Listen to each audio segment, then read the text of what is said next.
What is literature? Literature is the expression of life in worlds of truth and beauty.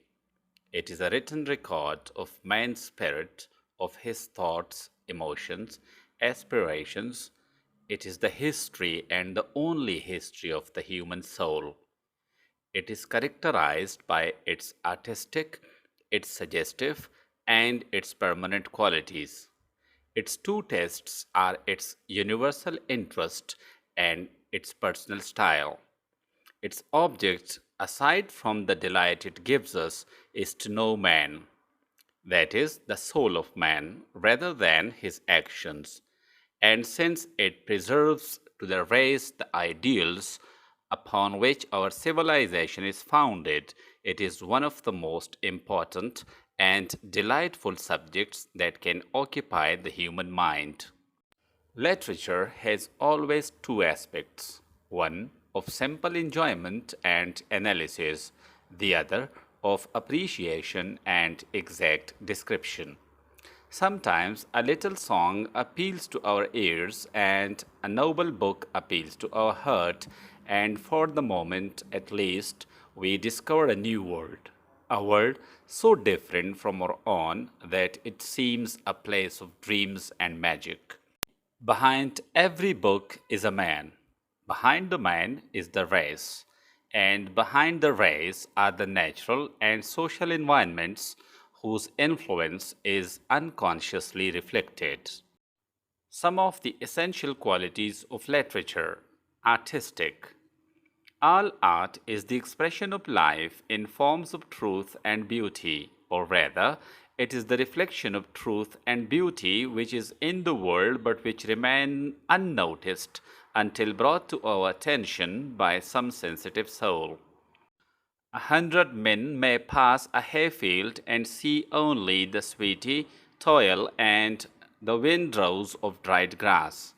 But here is one who passes by a Romanian meadow where gulls are making hay and singing as they work.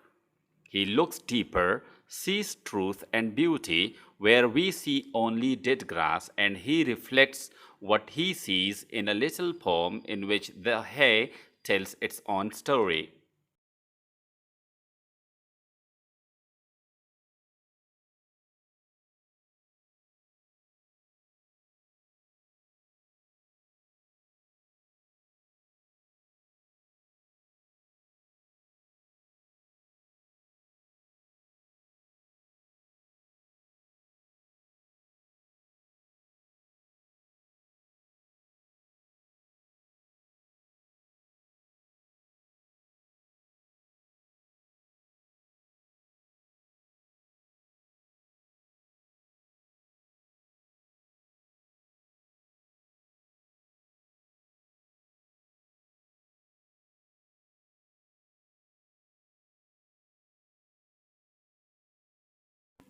One who reads the first exquisite line, "Yesterday's flower am I," can never again see hay without recalling the beauty that was hidden from his eyes until the poet found it. All artistic work must be a kind of revelation. Literature is the art that expresses life in words that appeals to our own senses of the beautiful. We have many writers but few artists. In broader sense, literature means the written record of the race, including its history and science, as well as its poems and novels. In the narrower sense, literature is the artistic record of life, and most of our writing is excluded from it. Suggestiveness.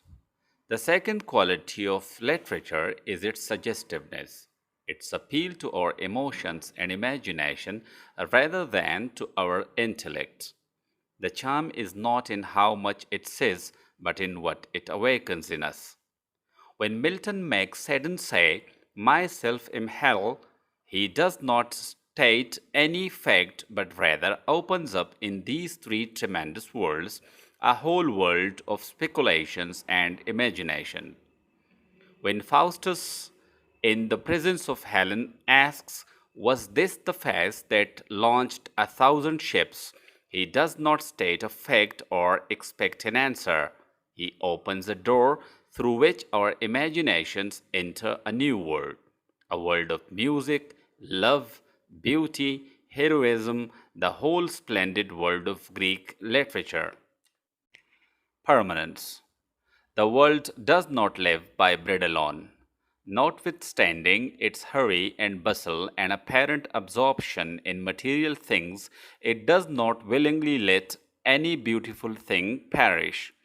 Permanence is a quality which we should hardly expect in the present deluge of books and magazines pouring day and night in presses in the name of literature. It seems impossible that any production could be permanent, that any song or story could live to give delight in future ages.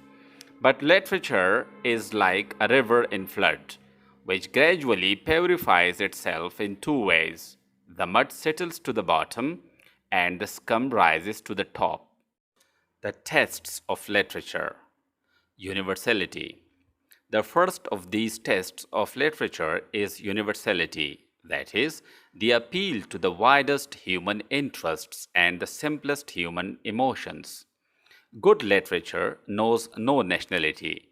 It is occupied chiefly with the elementary passions and emotions, love and hate, joy and sorrow, fear and faith, which are an essential part of our human nature. And the more it reflects these emotions, the more it awakens a response in men of every race. Style. The second test is purely personal one and may be expressed in the indefinite word style.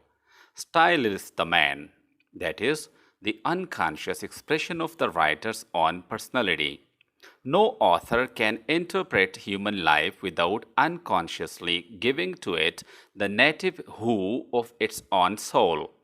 It is this intensely personal element that constitutes style.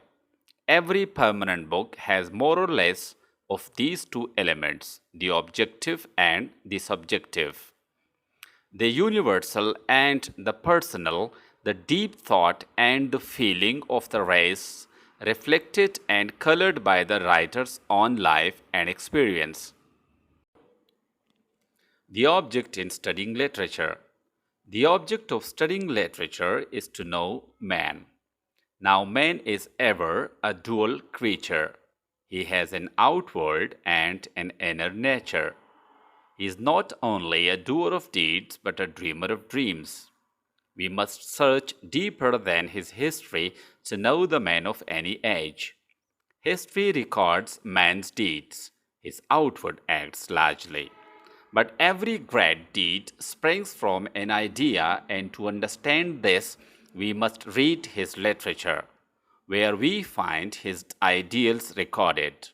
When we read a history of the Anglo Saxon, we learn that there were sea rovers, pirates, explorers, great eaters, and drinkers, and we know something of their hovels and habits, and the lands which they harried and plundered.